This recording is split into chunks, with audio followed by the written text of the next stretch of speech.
ایران کے بادشاہ نے اپنے بیٹے کو پڑھانے کے لیے ایک استاد صاحب کا بندوبست کیا۔ استاد صاحب کو کہا کہ میرے بچے کو دین پڑھائیے، میں چاہتا ہوں کل اس نے عنان حکومت کو سنبھالنا ہے تو یہ دین سے آگاہ ہو جائے، اس کو کچھ سکھائیے، پڑھائیے۔ بہت نیک بزرگ بڑے درویش عالم پڑھانے لگے، اسباق مکمل ہو گئے، دین کے اسباق قرآن مجید پڑھایا، احادیث طیبہ کا درس دیا، اصول فقہ سے روشناس کرایا۔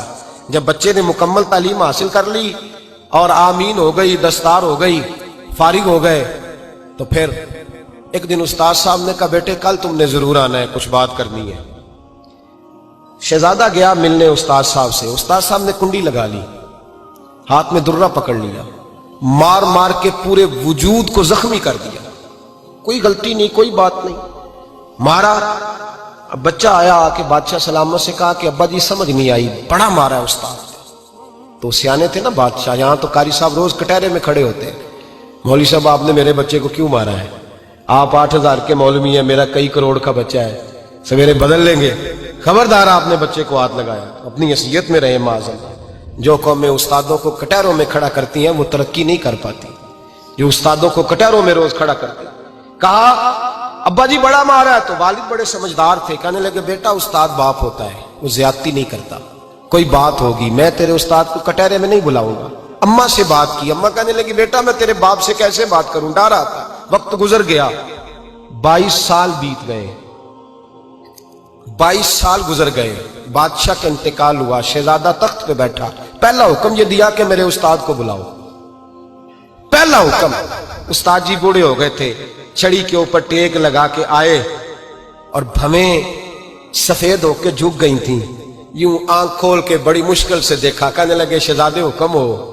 کب میں شہزادہ نہیں، اب میں بادشاہ بن گیا ہوں۔ استاد جی 22 سال بیت گئے، آپ نے مارا تھا، پر وہ درد چونکہ زیادتی کی تھی، میرا قصور کوئی نہیں تھا، تو نہ میری روح سے درد گیا ہے نہ میرے جسم سے گیا ہے، میں بے اختیار تھا، پوچھ نہیں سکتا تھا، آج با اختیار ہوا ہوں۔ سب سے پہلے پہلا حکم آپ کو دیا، بلایا ہے، بتائے کیوں مارا تھا، کیوں مجھے مارا تھا، میری زیادتی بتائے۔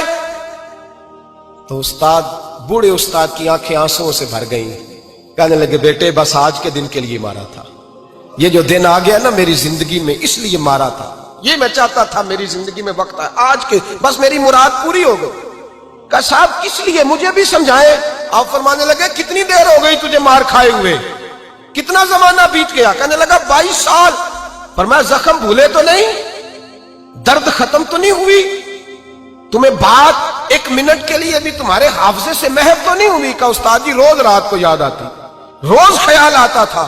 استاد کہنے لگے بھائی تو بے اختیار تھا، پوچھ نہیں سکا، 22 سال تجھے یاد رہا، مجھے پتا تھا تو ایک دن حکمران بنے گا، میں نے تجھے اس لیے مارا تھا کہ بیٹے یاد رکھنا، کسی پہ ظلم نہ کرنا، اگر تجھے 22 سال تک یاد رہا ہے تو جس پر تو ظلم کرے گا اسے بھی قیامت تک یاد رہے گا، اور یہ یاد رکھنا تو آج با اختیار ہوا تو تو نے مجھے بلا لیا ہے، قیامت کے دن غریب با اختیار ہو جائیں گے، مظلوم با اختیار ہو جائیں گے، وہ با اختیار ہوں گے للہ الواحد القہار، رب کریم کی بارگاہ کے اندر ان کا اختیار ہوگا، اکیلے اللہ کی حکمرانی ہوگی، پھر وہ بلائیں گے بڑے بڑے کج کلا، دنیا میں جن کی پگڑیاں اونچی تھیں وہ سر جھکائے کھڑے ہوں گے، دنیا میں جو ڈکٹیٹر بنتے تھے ان کی پشتیں لال ہوں گی، ان کو غدار لکھا جائے گا، قیامت تک نہیں بھولے گا۔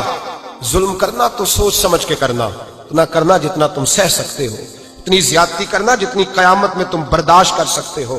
میرے نبی کریم صلی اللہ علیہ وسلم نے فرمایا ظلم سے بچو، یہ قیامت کے اندھیروں میں سے ایک اندھیرا ہوگا، زندگی میں زیادتی نہ کریں، اگر تھوڑی دیر کے لیے کوئی چیز برداشت کر جائیں گے تو وہ فائدہ دے جائے گی، کچھ دیر کے لیے اگر سہ جائیں گے تو نفع مل جائے گا، سہنے کی کوشش کریں لیکن زیادتی نہ